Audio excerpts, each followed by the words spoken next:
Live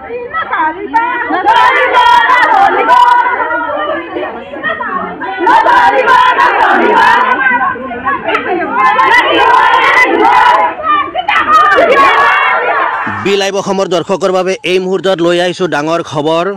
Orunodoi হিতাধিকাৰীয়ে উত্থাপন কৰিছে এইবাৰ ভয়ংকৰ অভিযোগ। নিশাৰ অন্ধকাৰত অৰুণোদয় আঁচনিৰ ফৰ্ম বিলোৱাৰ ভয়ংকৰ অভিযোগ উত্থাপিত কৰিছে এইবাৰ দক্ষিণ বজালীত। বজালী জিলাৰ অন্তৰ্গত পূৰ্ব 9 নং পূব পাকা আৰু বৰ্তমানৰ 67 নং পূব পাকা গাঁও পঞ্চায়তত অৰুণোদয় আঁচনিৰ হিতাধিকাৰীয়ে উত্থাপিত কৰিছে এই বিস্ফোৰক অভিযোগ। আমি পুনৰ কৈছোঁ, বজালী জিলাৰ 9 নং পূব পাকা আৰু বৰ্তমানৰ 67 নং পূব পাকা গাঁও পঞ্চায়তত অৰুণোদয় আঁচনিৰ হিতাধিকাৰীয়ে উত্থাপিত কৰিছে এই বিস্ফোৰক অভিযোগ। নিশাৰ অন্ধকাৰত অৰুণোদয় আঁচনিৰ ফৰ্ম বিলোৱাৰ বিস্ফোৰক অভিযোগ উত্থাপিত কৰিছে। ৰাতি ফৰ্ম বিলৈছি, এটা পঞ্চায়ত এখন কিহৰ বনৈছি, পঞ্চায়ত থাকি ডাঙৰ ঘৰৰ ঘৰে ৰাতি ফোন কৰবা পঞ্চৰং কৰি ফৰ্ম ভাগো। আৰু আমি অন্য জায়গাত চবতে পাই আমাৰ মাজত চুপাৰ এখনে নানকা চুপাৰ এখনে টানি নাপাওঁ। একবাৰ না 3 বাৰ দিলে জমা 3 বাৰ দিয়া হয়তো আমাৰ এক ঘৰৰো নহয়, আমাৰ সেইখিনি নহয়, বাকী জায়গাত চবতে হয়, আমাৰ সেইখিনিত নহয়। আমাৰ সেইখিনি জায়গাত কিয় নহয়? আৰু আমি ফৰ্ম বিলাব হাক দিছো, তাহোঁ ফোন কৰি মাতে নি ৰাতি ফৰ্ম দিছি, ৰাতি মাতে নি ফৰ্ম মাৰিছি। ৰাতিৰ আন্ধাৰত ফৰ্ম বিতৰণ পঞ্চায়তত বিলাব আমি হাক দি গৈছিলো, আমাৰ সেইখিনি এটা ফৰ্ম বিলাব হাক দি গৈছো, ৰাতি ফৰ্ম বিলাব হাক দিছো, তাহোঁ ফৰ্ম বিলাব হাক দিয়ে ৰাতি নি মাতে নি সিদিনাই বিলাইছি, কি বিলাইছি শৈলেন মেধি, ৰামপুৰ চকৰ শৈলেন মেধি ৰাতি ফৰ্ম বিলাইছি। বিজেপি দলৰ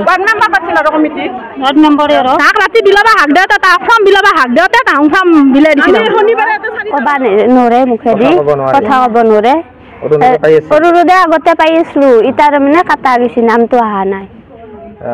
পঞ্চায়তৰ সচিবক সোধোতে কি কৈছে? কৈছে বোলে তাতে চাবা কৈছে, ৱাৰ্ড মেম্বাৰৰ তাতে চাবা কৈছে। চাইছিলো, তাতে কৈছে নাম অহা নাই বুলি কৈছে, নাম অহা নাই বুলি কৈছে। এটা ৰামপুৰতে নানকা চুপা। মই অৰুণোদয় পাই আছিলো, এইবাৰ মোৰ অৰুণোদয়টো কাটছি, মোৰ মতাটো নাই, মোৰ ছোৱালী এটা সৰু, মই কিবাকে সেই অৰুণোদয় দি খাই আছিলো, কিন্তু এইবাৰ কাটি দিছি। মোৰ কি কাৰণে বা কাটছি এতিয়া নাজানো, এটা পঞ্চায়ততে কাটছি না মেম্বাৰ এনে কোনে কাটছি গম পোৱা নাই। মোৰ এতিয়া ৰামপুৰতে নানকা চুপাৰ, এই পঞ্চায়তে আমাৰ। মই তাৰমানে নতুন নাম পঠাইছিলো, মোৰ লিষ্টটো অহা নাই, নামটো অহা নাই, তাৰমানে হাজিৰা কৰি খাওঁ, খেতি বাতি একো নাই। তাৰমানে এতিয়া লিষ্টটো লাগে, নাম লাগে, আমাৰ ৰাইভা লাগে। অৰুণোদয় কাটা নচলিব, দুখীয়াৰ অৰুণোদয় কাটা নচলিব। ইনকলাব জিন্দাবাদ, ইনকলাব জিন্দাবাদ। দিলে মানে চবকে দিবা লাগে, নিদিলে আৰু চবকে বন্ধ কৰিব। বিকলাংগৰ অৰুণোদয় কাটা নচলিব।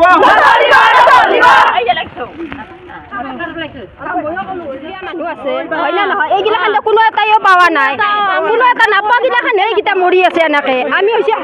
আমি হৈছে হাজিৰা কাম কৰি পেলাই বেলেগত আছো, গাঁৱতো কাম কৰা নাই, বাহিৰত আছো। আমি কেনেকে অৰুণোদয়টো নাপাওঁ, হয় নে নহয়? আমি অৰুণোদয়টো পাব লগা মানুহ, আমাক কিন্তু দিয়াটো নাই।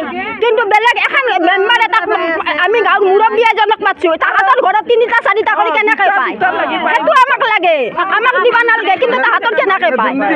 দুৰ্নীতি হৈছে। আমি এই ৰ'দত মৰি আছো, কিন্তু বেলেগ গিলাখানে কেনেকে পাইছো? তাৰমানে মানুহৰ মুখ চাই পেলাই তাৰমানে অৰুণোদয় দিয়া হৈছে।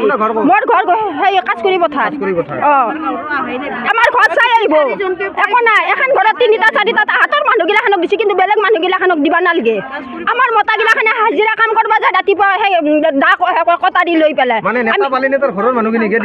তাহাঁতৰ গিলাখানকে চাই পেলাই দিছে, বেলেগ গিলাখানৰ নাই। কি আমাৰ সেই নাই, সেইকাৰণে আমাক অৰুণোদয় নালাগে। যোনদিনাখন আমাৰ ঘৰত কিন্তু ভোট খুজিবা যাব, সেইদিনা কিন্তু তাহাঁতক ৰেহাই নিদিওঁ মই, সেইদিনা কিন্তু একদম বেয়া ব্যৱহাৰ কৰি খাই দিম। আমাক যেনেকৈ যিহেতু এনে বেয়া ব্যৱহাৰ কৰি খাই দিছে, সেনেকুৱা হেনে হৈছে। সেইকাৰণে আমাৰ গাঁৱত আমাৰ যদি ভোট খুজিব যায়, আমিও সেনেকৈ বেয়া ব্যৱহাৰ কৰি চলি নাই, কোনো নাই, একলা কোনো নাই, পাইছি আগে, এতিয়া বন্ধ হৈছে, কাটা গেছি। কিয় হৈছে?